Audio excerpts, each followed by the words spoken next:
Bonsoir à toutes et à tous. Alors, je suis super heureux de vous voir si nombreux en fait. Alors, pour un sujet qui je pensais pas que ça va intéresser autant de monde, donc je suis vraiment très très heureux. Alors, juste un petit sondage peut-être avant de commencer. Qui connaît déjà lambda calcul en fait, qui a déjà entendu parler Ok, presque la moitié alors. Ok. Alors, on va commencer par cette petite énigme. Alors, le maire d'une petite ville, il est super gentil. Bah, il voulait que tous les hommes soient rasés dans son village. Donc, il fait voter une loi qui demande aux barbiers de raser tous les hommes qui ne se rasent pas eux-mêmes, et seulement ceux-ci. Alors, c'est important, seulement ceux-ci, parce que il y a deux catégories de la population. Donc, il y a les gens qui se rasent eux-mêmes, et il y a l'autre moitié, bah, eux, ils seront rasés par le barbier. Normalement, cette loi, elle semble cohérente, ça prend en compte tout le monde. Est-ce que vous êtes d'accord? Est-ce qu'il y a un problème? Exactement. Bah, qu'en est-il du barbier en fait?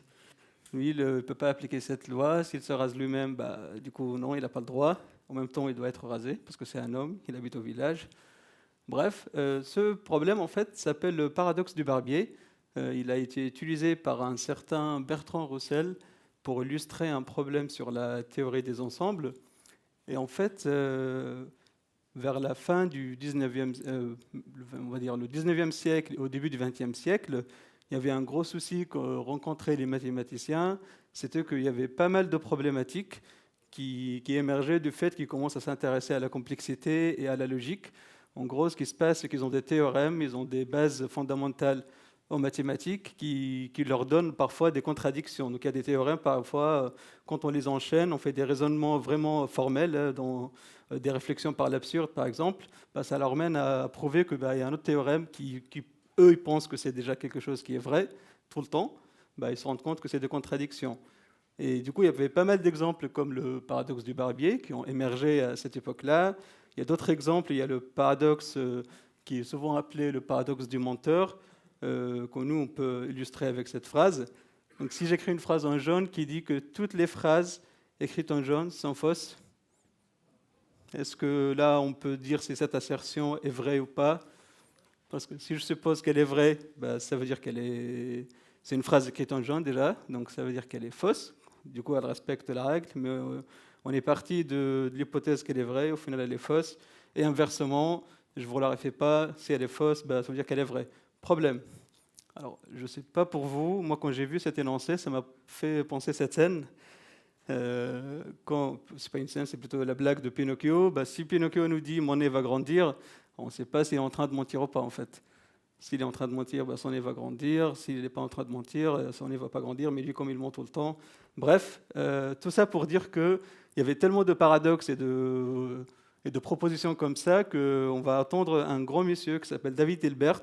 Donc c'est un mathématicien allemand qui a réussi à prouver que tous ces problèmes-là de paradoxes ou de contradictions entre les théorèmes en mathématiques, ça revenait à un seul problème qui s'appelle le problème de décision.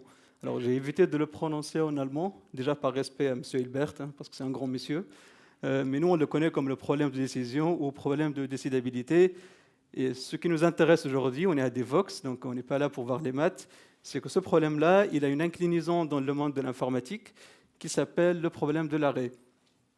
Alors l'énoncé paraît un peu farfelu comme ça, mais en fait c'est simple, c'est de dire est-ce qu'on est capable, même aujourd'hui, bon, aujourd'hui peut-être on est capable, mais à l'époque c'était de dire est-ce que pour un programme informatique donné, et j'ai une entrée avec mon programme, est-ce que j'ai un moyen de prouver de manière formelle, tel que faisaient les mathématiciens à l'époque, est-ce que j'ai un moyen de prouver si ce programme va s'arrêter ou pas?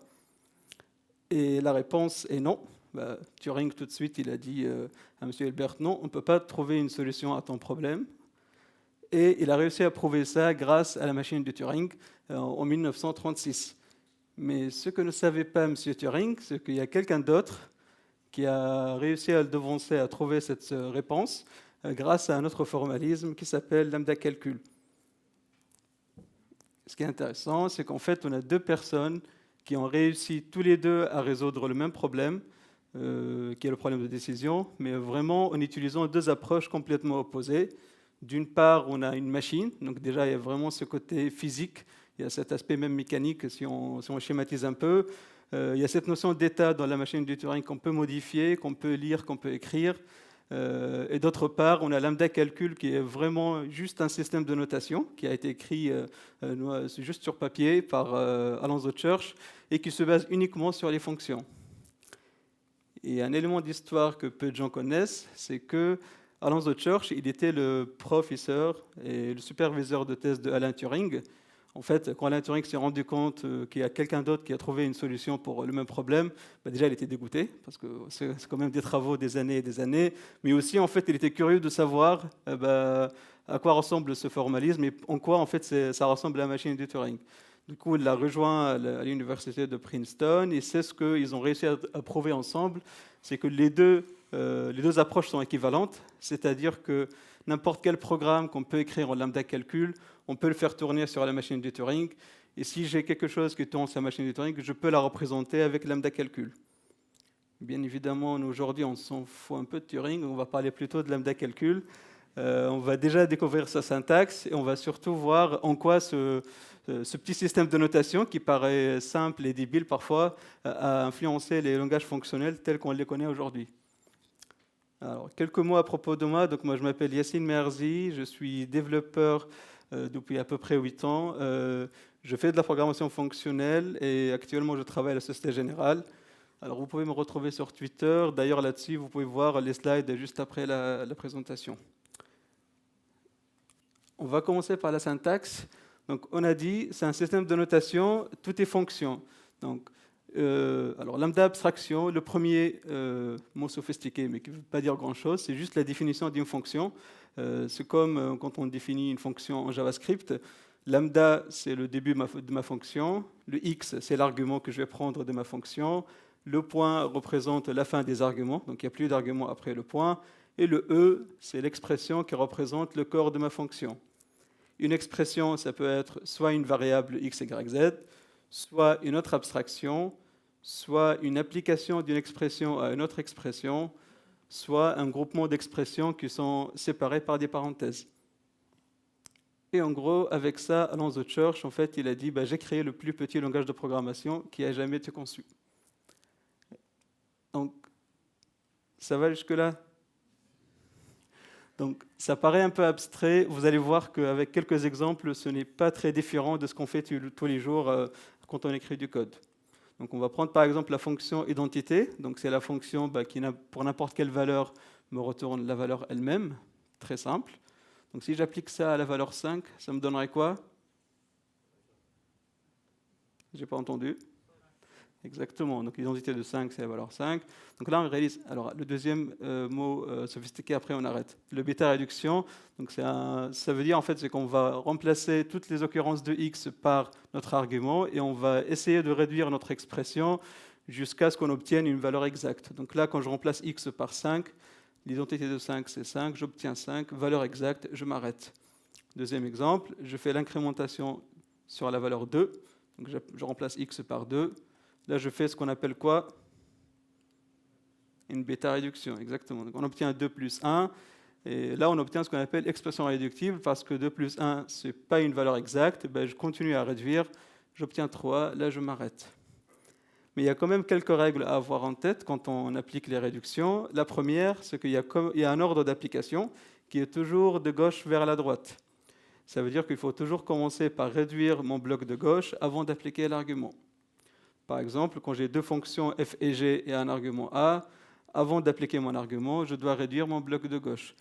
Cette séparation-là et ce sens de réduction, on peut le simplifier par des parenthèses pour améliorer la lisibilité.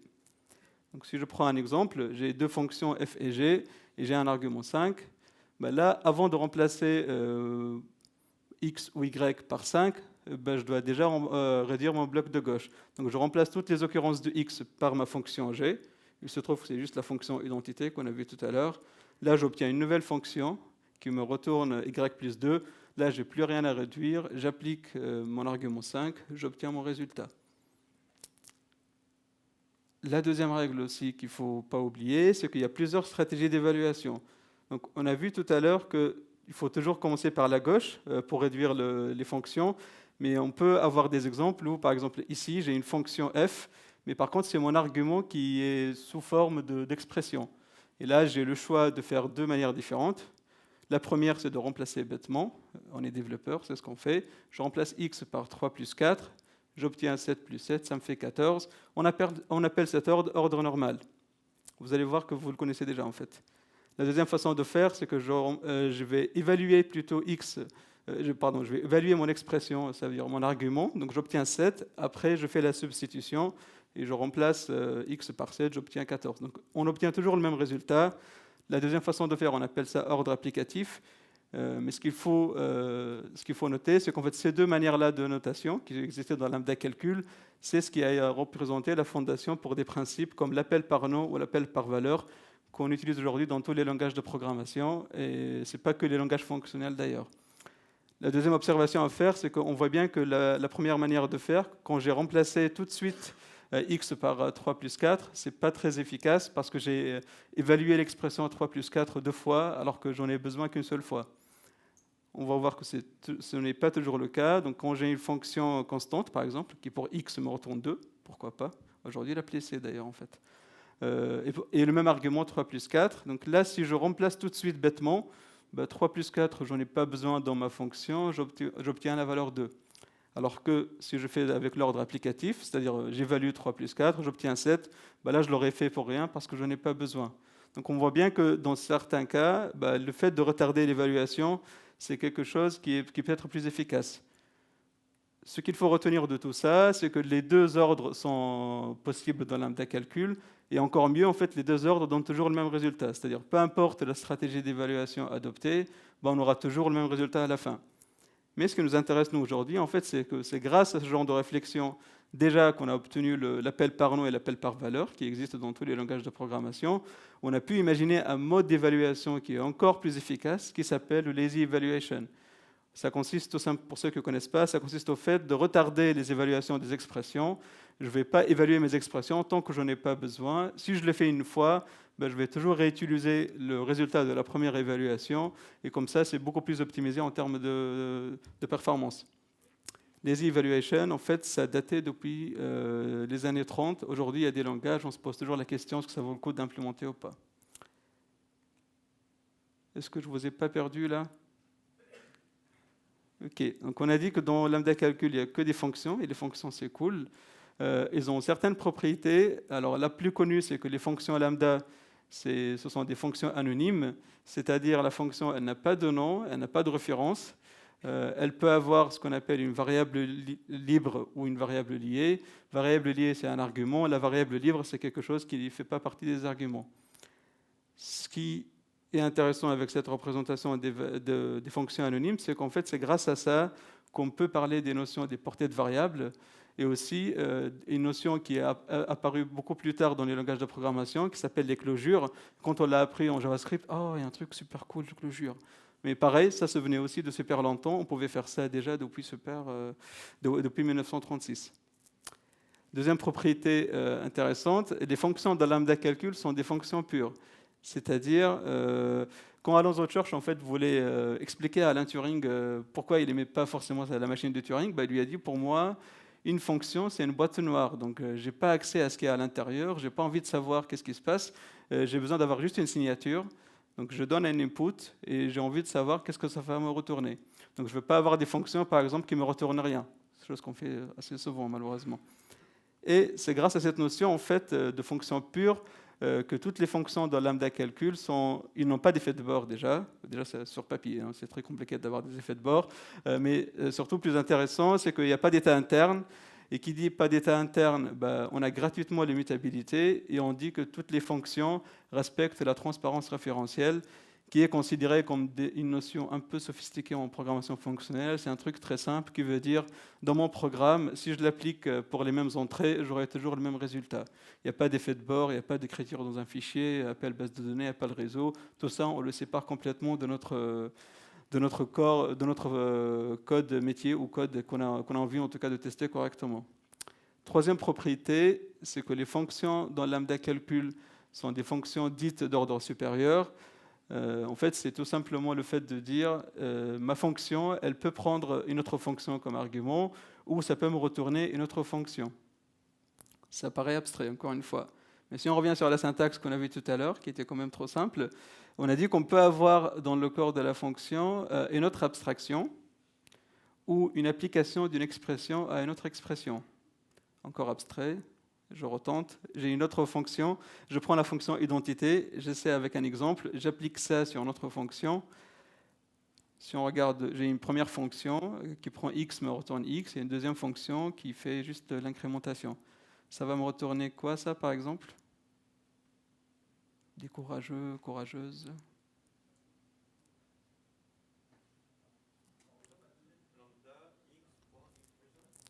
Tout à fait. Donc, en fait, c'est tout simplement, on applique l'identité d'une fonction. L'identité de la fonction, c'est la fonction elle-même, en fait. Donc, on dit que toutes les expressions ou les fonctions dans lambda calcul sont traitées comme des citoyens de première classe. Encore une fois, une propriété qui est dans tous les langages fonctionnels. C'est grâce à cette propriété-là, surtout, qu'on peut composer des fonctions, parce que, comme j'ai dit tout à l'heure, la syntaxe, c'est juste en 4 lignes. Donc, il faut imaginer que c'est un langage qui n'a pas de boucle for, il n'y a pas de boucle while. Si on a envie de faire, par exemple, des comportements itératifs, bah, ça, on ne peut pas le faire avec, il n'y a pas des mots prédéfinis. Il faut l'encoder nous-mêmes. Et c'est grâce au fait qu'on peut passer des fonctions entre elles et les composer, on peut encoder facilement la récursivité. Alors, je ne vais pas vous montrer comment ça ressemble à quoi, parce que c'est illisible, en fait. Donc, mais ce n'est pas très efficace, ce n'est pas ça l'idée. Quatrième propriété, c'est que les fonctions dans lambda calcul sont des fonctions unaires, c'est-à-dire, en fait, les fonctions, elles prennent un seul argument à la fois. L'exemple très très classique qu'on voit partout, bah, si je peux prendre un seul argument à la fois, comment je vais réaliser l'addition de deux entiers? J'ai x et y, je veux faire la somme, bah, comment je fais?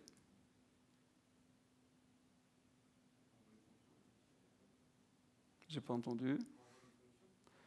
Exactement. Donc cette notation n'est pas forcément n'est pas valable. Je ne peux pas avoir deux arguments.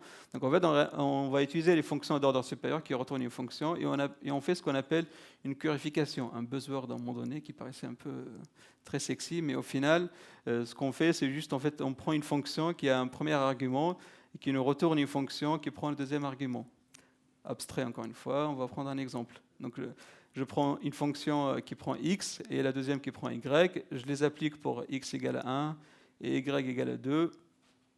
Je remplace mon premier argument x et là je vais obtenir en fait une deuxième fonction qui pour y me retourne 1 plus y. Alors là on dit en fait, on réalise ce qu'on appelle une application partielle, un autre buzzword trop compliqué qui paraît, mais c'est juste en fait quand j'ai appliqué mon argument, je n'ai pas appliqué ma fonction à tous les arguments, je l'ai appliqué pour un seul argument.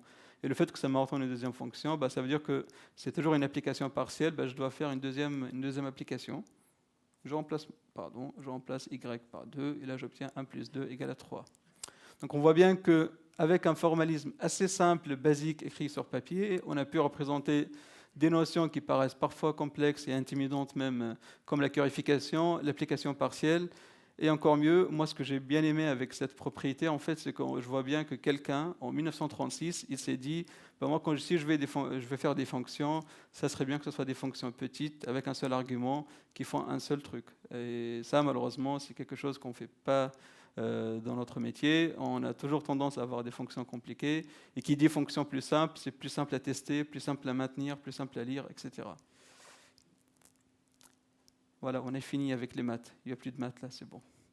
Là, on va parler un peu de chronologie. Alors, juste un petit disclaimer. Là, je vais citer quelques événements que j'ai pu comprendre d'après mes recherches que c'est important pour les langages fonctionnels, mais la liste n'est pas du tout exhaustive.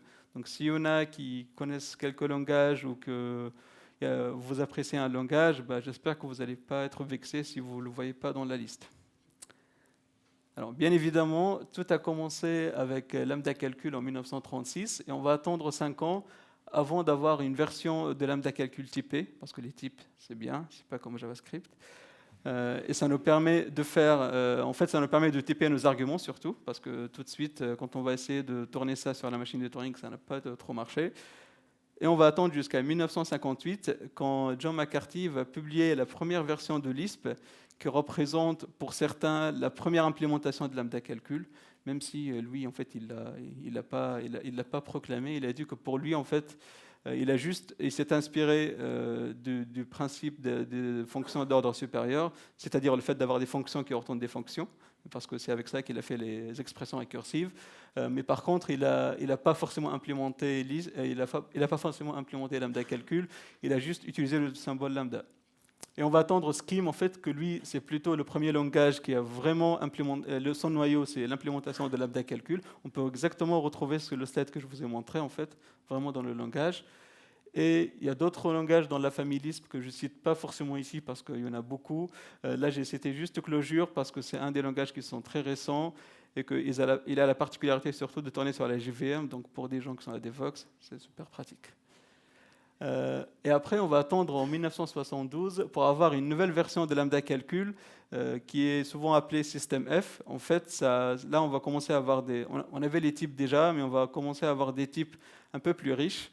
Quand je dis des types un peu plus riches, c'est comme les types algébriques, un mot sophistiqué, mais en fait, ce que ça veut dire, c'est juste le fait d'avoir des types qui sont comme des products ou comme des sommes, encore sophistiqués.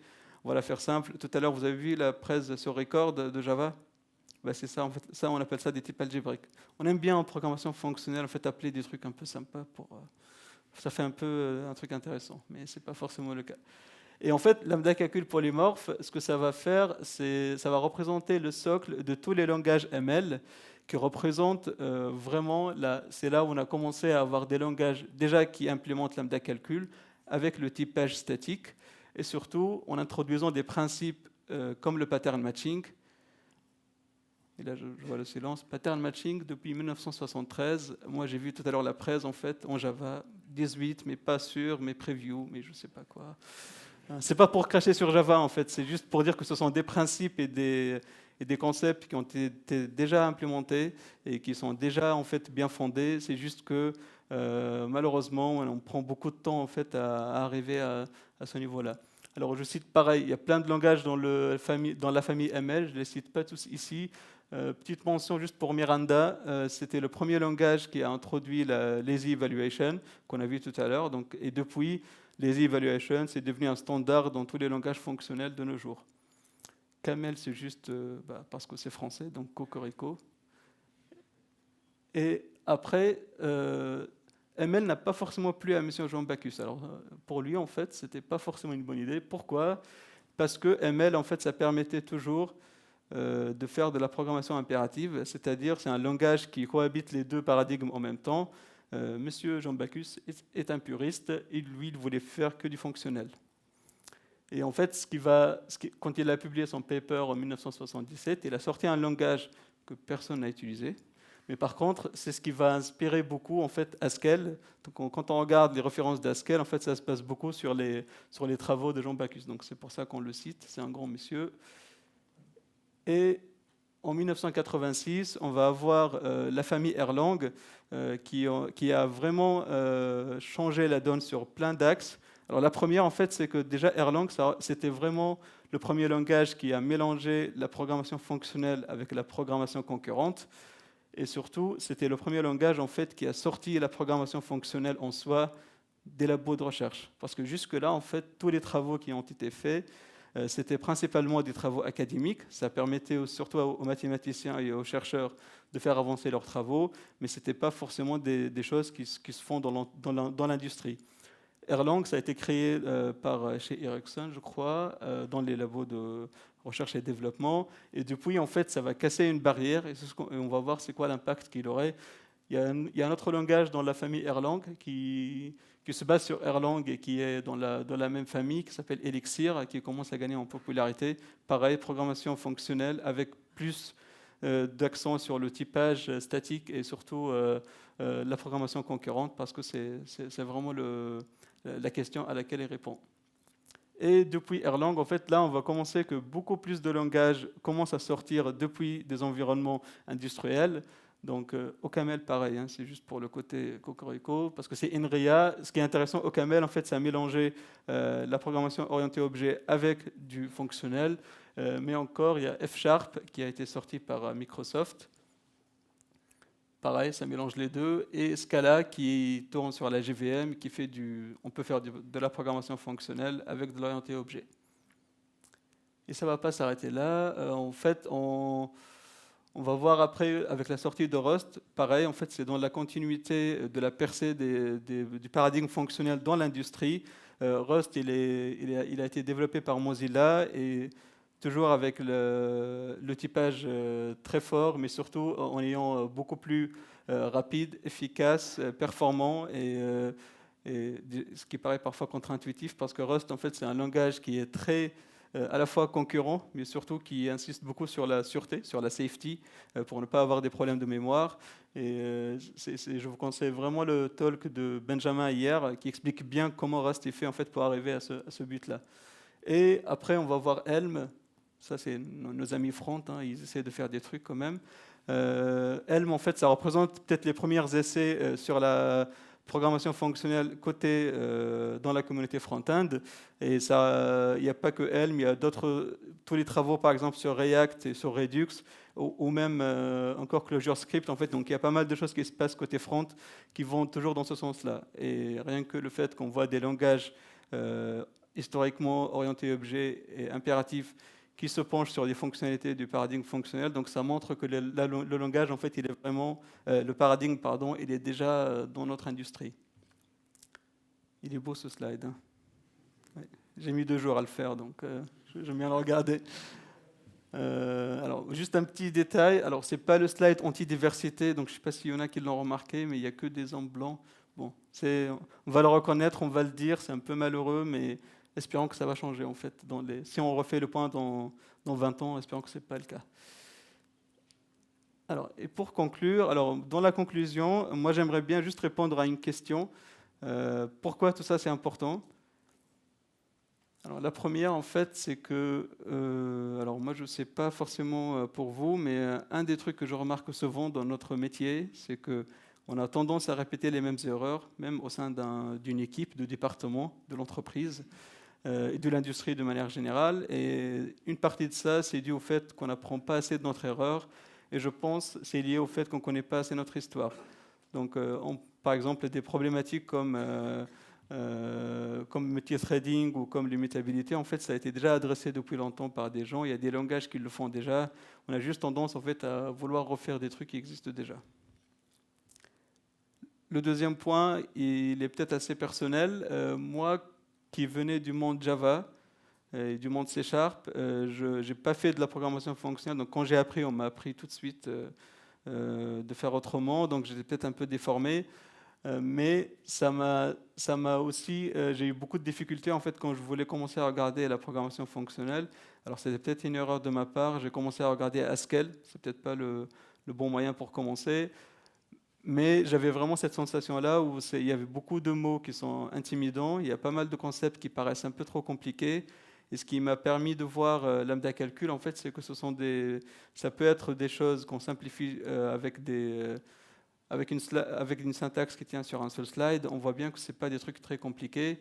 Donc si jamais vous avez envie d'apprendre de la programmation fonctionnelle, bon, déjà c'est bien parce que vous allez trouver des jobs parce que c'est de la tendance, mais aussi c'est un bon moyen de commencer par lambda calcul parce que ça vous permet surtout en fait d'assimiler les concepts. Une fois que vous avez compris les concepts, il n'y a pas de problème de changer de langage. Et surtout, moi quand j'ai envie d'apprendre un langage, peut-être que j'ai pas envie d'être amené à faire toute la configuration, à regarder le boilerplate du langage et la syntaxe. Le fait de comprendre les concepts théoriques, ça me laisse la liberté de changer entre les langages. Alors pour ceux qui sont encore curieux, je vous ai mis quelques liens. Alors notamment, en fait, il y a le paper de Monsieur Jean Bacchus, donc le Can Programming Be Liberated from von Neumann Style. En fait, lui, dans ce paper-là, il explique surtout pourquoi, pour lui, en fait, il ne veut pas faire de la programmation impérative. Et le nombre de points qu'il est en train le débat qu'il fait, en fait, il fait vraiment une sorte de question-réponse. C'est quelque chose qui est vraiment très intéressant parce que si vous avez aujourd'hui des gens qui vous rencontrent ou vos collègues qui vous disent que moi je veux faire une fonction qui n'a pas de type de retour, ou j'ai une fonction qui retourne void, ou je veux faire un truc mutable, ce paper-là, en fait, il répond à toutes ces questions. Et surtout, c'est un débat qu'il a fait depuis 50 ans. Malheureusement, on le refait aujourd'hui. Et je crois que c'est tout pour moi.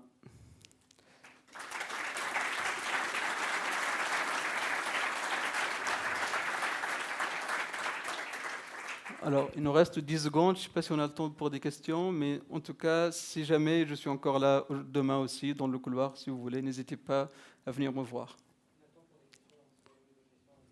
Allez-y.